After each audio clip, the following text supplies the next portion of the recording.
Hey guys, welcome to this first of possibly a series where I play through the game Shadow of Mordor from the angle of a fantasy writer.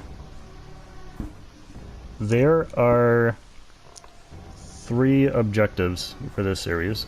First is to serve as a let's play of the game. Second is for inspiration, as I prep for this year's NaNoWriMo. And third is to take a look at this game from the perspective of a fantasy writer and actually spend some time talking about the craft of storytelling as I play. Because I've played through this game before, and I know how inspirational the material can be, especially considering the world it takes place in. You know, when I first heard about this game, like, generally, you mention any game about Middle-earth, and I'm like, all in on that. And then I heard that they had made this game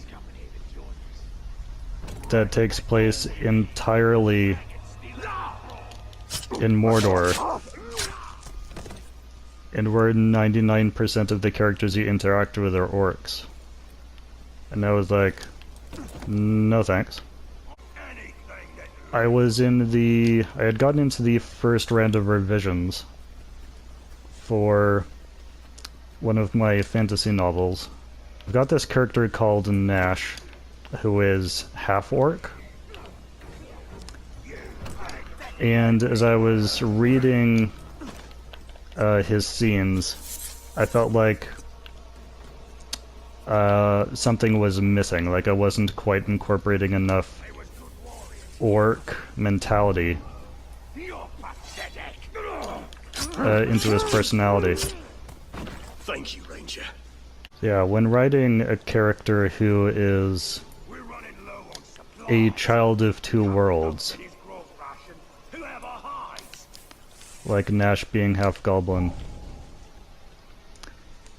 you don't need to incorporate 100% of either, but you do need to have a good sense of what both of those worlds are, and then determine where where your character falls in each category of their personality as far as the boundaries between those two worlds and the points of tension.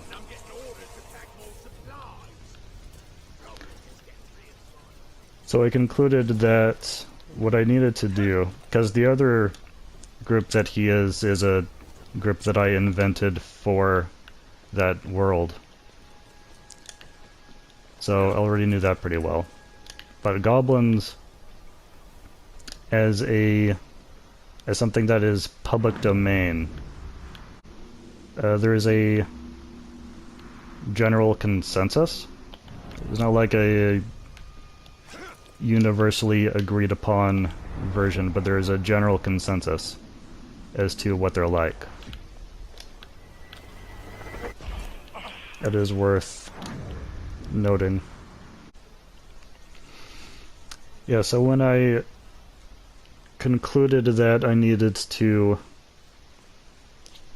immerse myself in orc culture and orc mentality in order to write this character better, I remembered hearing about this game and decided I should check this out. These men are not soldiers. They are not ready to die. All things that live must die. Man alone faces the mystery of what is beyond death. Does he also feel that way about elves? That elves must also die? Because I don't think death is considered natural for elves. I'm pretty sure they find the concept abhorrent. So story-wise, I believe this takes place sometime between The Hobbit and Lord of the Rings. And the reason I'm playing this game right now is because the project that I'm doing for NaNoWriMo this year has a very heavy emphasis on orcs and orc mentality. And so this was the perfect game to be playing for inspiration. I'm doing a bunch of things for inspiration. Whenever I have a particular theme on an upcoming project, I like to give myself a regiment of entertainment. That usually includes films and games. And sometimes music, if I can think of music that is particularly fitting.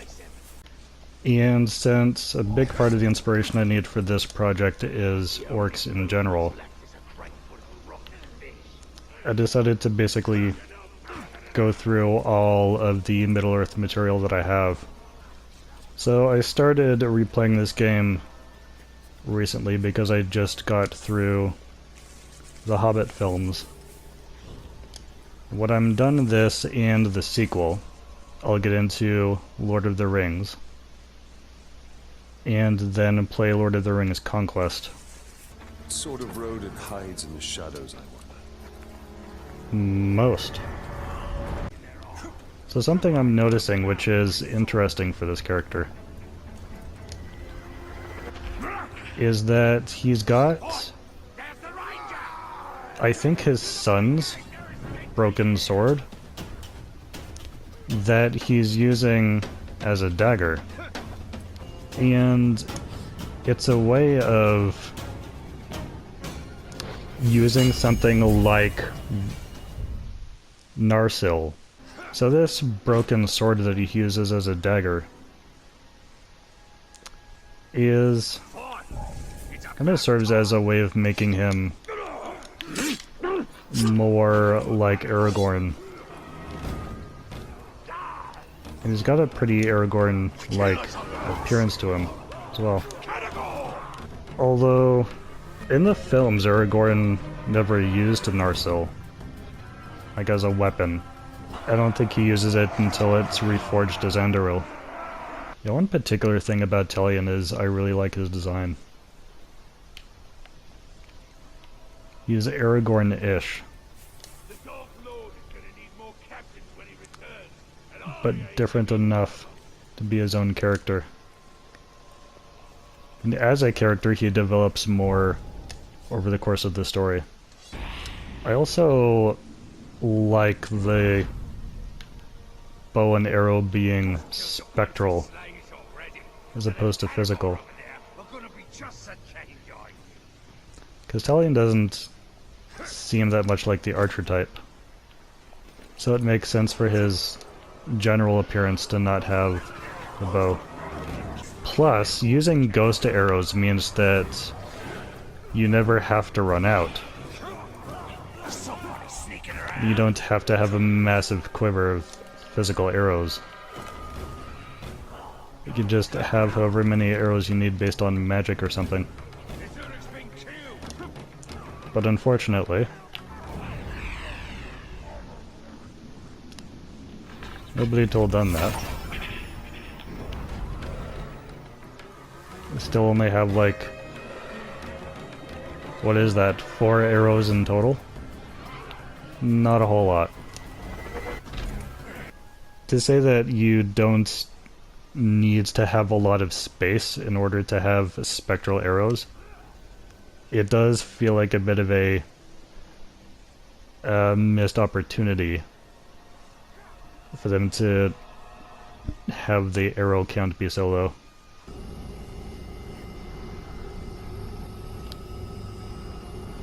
Are one to pick up. Nani here, Gelar Mordor.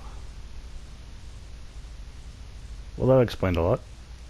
So I mentioned earlier that I've been watching the Hobbit and Lord of the Rings films. I also have the cartoons. I was actually raised on the cartoons. The Hobbit cartoon was my favorite movie as a child. So when the Peter Jackson films came out, I was among one of the most excited people. And I actually didn't know much about the Lord of the Rings trilogy at the time. I was much more familiar with The Hobbit. And even with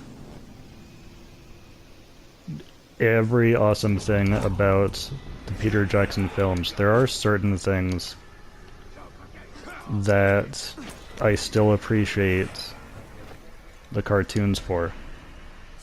Certain feels. And one thing I would say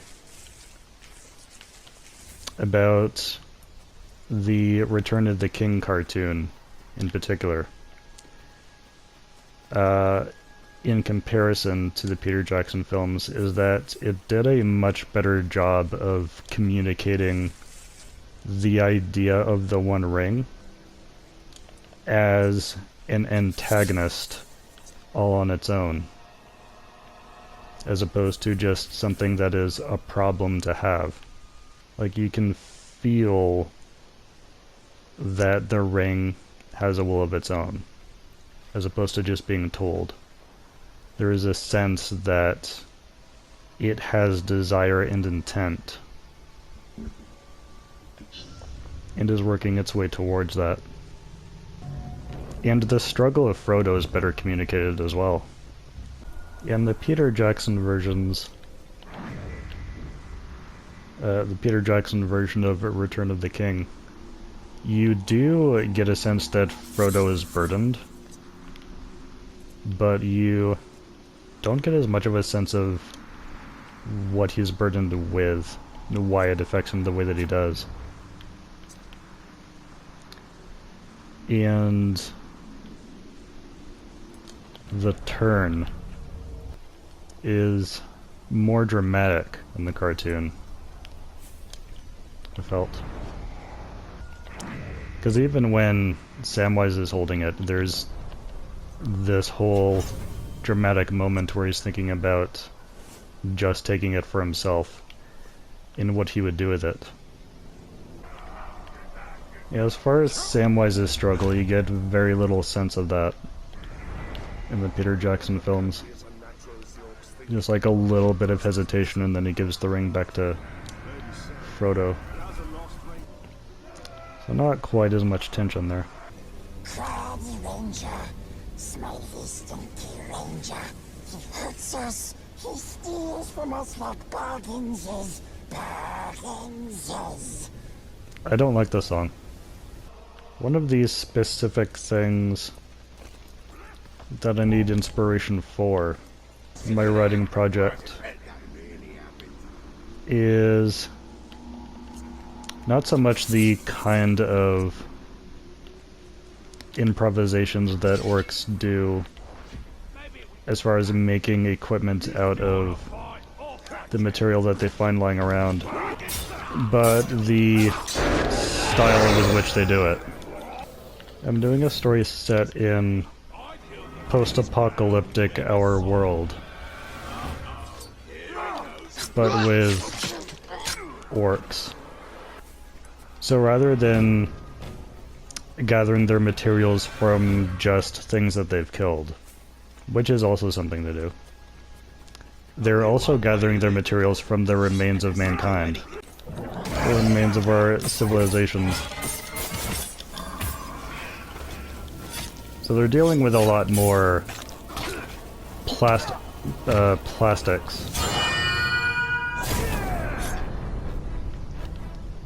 in types of steel that they wouldn't normally have access to. One of the things I'm looking for is how the orcs improvise with the materials they find. See if I can get a sense of a common style. Other stuff I've been watching for inspiration is that Warcraft movie that came out. They've got a very different type of orc. Like, what they call orc is closer to what I would consider an ogre. Because they also have more of an emphasis on honor, which is not something I usually associate with orcs. At least not in Tolkien's kind. But Warcraft's orcs are also pretty close to Skyrim's orcs. So there does seem to be a general consensus there, or at least in part. I've also been watching Mad Max Fury Road a number of times for inspiration for this story, because that is actually the movie that first inspired me for this story. It doesn't really happen that much when watching post-apocalyptic stories, but in the case of Mad Max Fury Road in particular, the Half-Life guys, whatever they're called, they particularly felt like goblins. There was something about Mad Max Fury Road in particular that drilled into my head the idea of orcs in a post-apocalyptic environment. I just decided that that's a story that I really want to write sometime.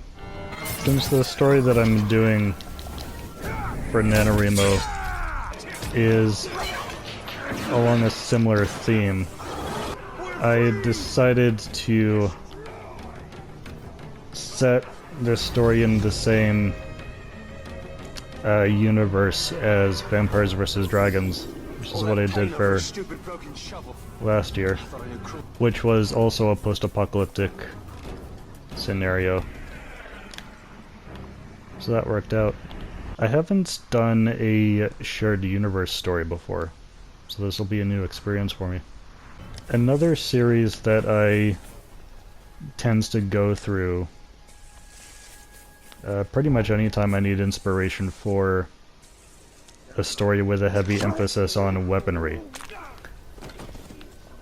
is I'll go back to The Deadliest Warrior, which was a TV show on Spike many years ago now, that I actually still have some recordings of. Not the entire series, just the particular episodes that interested me. But the entire episode is them showing you what different kinds of weapons are capable of, trying to prove that certain groups are better than others. I've asked a few people to let me know if there's any particular topics they'd like to hear me talk about in this series in regards to writing. And I got one from my friend Christy Shanks, who does a lot of artwork for my books. Christy Shanks had asked about making worlds feel alive and vibrant without actually having to think about every minute detail. I don't know if she's referring to something I did in my first published book, The Kingdom. I pulled off something of a trick, not like intentionally. It wasn't even something I realized I had done until like after I got feedback from people reading the book. One of the recurring feedbacks that I got from it was that it felt like a large living world, much larger than what I had actually made, because it's a fairly simple story, and I only needed to make simple details in order to make it work. So I didn't actually have a very large world in mind when I was writing it, but I seemed to make people think that that was the case. And I think it was just because of the amount of seemingly arbitrary detail that I had put, like, even just into the opening scene, because the context for the opening scene involved having all of these princes and other people from all these different lands. And I just wrote down things that I thought sounded interesting. Like, I didn't actually flesh out all of these details, but I made up a bunch of names for various lands. I can think of other examples in my writing where I've added, like, I've just thrown in bits of information that aren't necessarily relevant to the story in detail. It was just important for the scene to create the impression that these things exist. And you don't have to go into every single detail in order to make those work. But you do need to create the impression that there is more to the story, regardless of whether or not you actually intend to tell that more to the story. Something I did in particular in the more epic-sized fantasy novel that I'm hoping to have out soon is I spent a lot more time inputting just little bits of lore. Just like sprinkled here and there throughout the manuscript. Some of which has either direct significance or symbolic significance for what's going on in the story. But not all of it. A lot of it is just there because that's stuff that people would naturally be talking about. In between chapters, I included little tidbits of lore, most of which are quotes from either individuals or books, or even just proverbs that exist in the various cultures. And yeah, some of them have symbolic significance in the story, some are just there because I thought they were interesting things that I came up with for the world. But having bits of things like that scattered here and there, in between chapters or even in the main text, is just something to create a sense of the world being much larger than what is in the body of the one particular story. And that is something that you want when you're trying to create a sense of a living world, is you want it to feel like that world continues to exist when you've put the book down. The Kirsty Shanks also asked about making likable characters who have pretty serious flaws. Write characters believably, who have like realistic character flaws that also are the kinds of things that would normally cause readers to not like them. And I think there's a few dimensions to that. I find the characters tends to be more likable. Like, the two things that I associate most with trying to make a character likable are making sure that the issues are relatable. Because real life people also have flaws, some of which are pretty serious. So it's easy to think of flaws that are relatable. And as far as making characters likable, even pretty nasty villains tends to be liked by the audience as long as they're sufficiently entertaining. And that generally comes in the form of a sense of humor. I think one of the bigger examples of that would be Negan, Walking Dead, who is something of a fan favorite, even though in his earlier episodes he's quite despicable. How Past evil corrodes. This decay. Huh? Gondor must not fall prey to the shadow. Oh, I guess this used to be like a Walmart or something. So I also got a question from a Mary Pierce, who is about to get married. So actually, by the time this video comes out, she'll be Mary Menzel. So I don't know if that counts as this answer coming a little bit late. She asked a question about writing multi-dimensional characters. As far as I know, that pretty much just means that the character is not all like everything you need to know is on the surface. That there's layers to them. Depth and whatnot. And I think the simplest way of doing that is figuring out what the character's archetype is. Like if they're the smart type, the strong type, the pretty type. All the most basic sounding categorizations for a character. And then either figuring out or inventing some traits of theirs that go against the common archetype.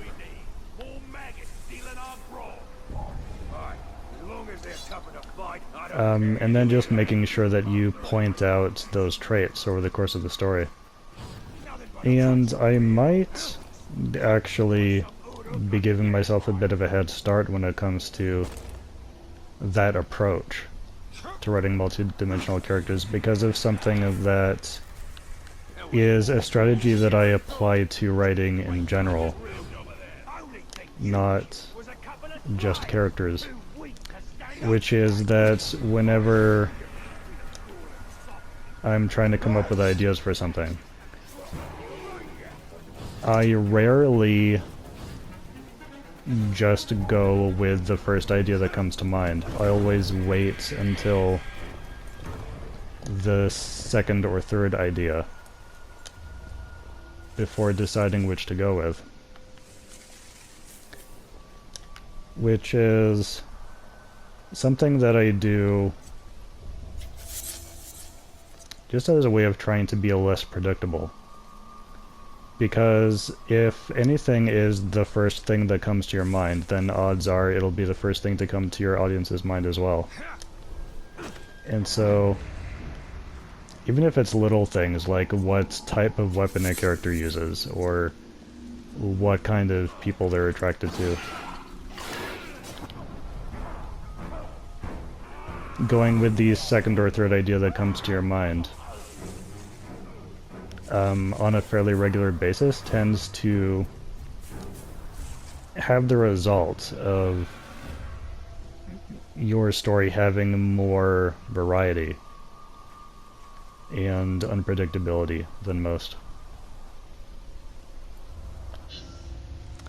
But there are times when the first idea that comes to your mind is actually the best, so it's not that I'm advocating like going against your first instinct. I'm just saying like allow yourself a bit of time to exercise multiple ideas and test them out, play about with them, see how they feel before deciding on one.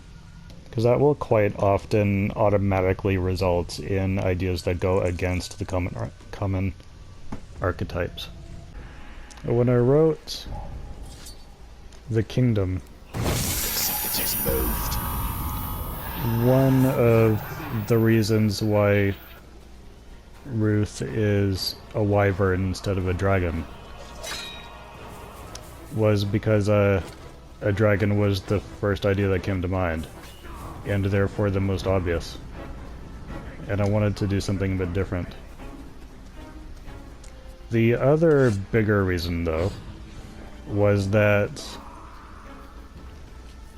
as I thought about Roy as a character, I concluded that his style was more improvisational, like the type to the underdog type. Like, it doesn't really come in with all the best weapons, but he's good at improvising and figures things out. And a dragon would have made him a bit OP. Yeah, anytime you give your character a pet dragon, it is a bit difficult to write them as underdogs. Unless everyone else in the story also has dragons. And your protagonist's dragon is more of a runt. Did I just hear something? Nope, you didn't hear anything. That's a good shot. Hey, made it to the end of the video. Thanks for watching. If you enjoyed this, don't forget to leave a like, leave a comment to let me know what you think, and subscribe to stay notified about future content. Until next time, thanks again for watching. I hope you're all staying safe. I'll see you later.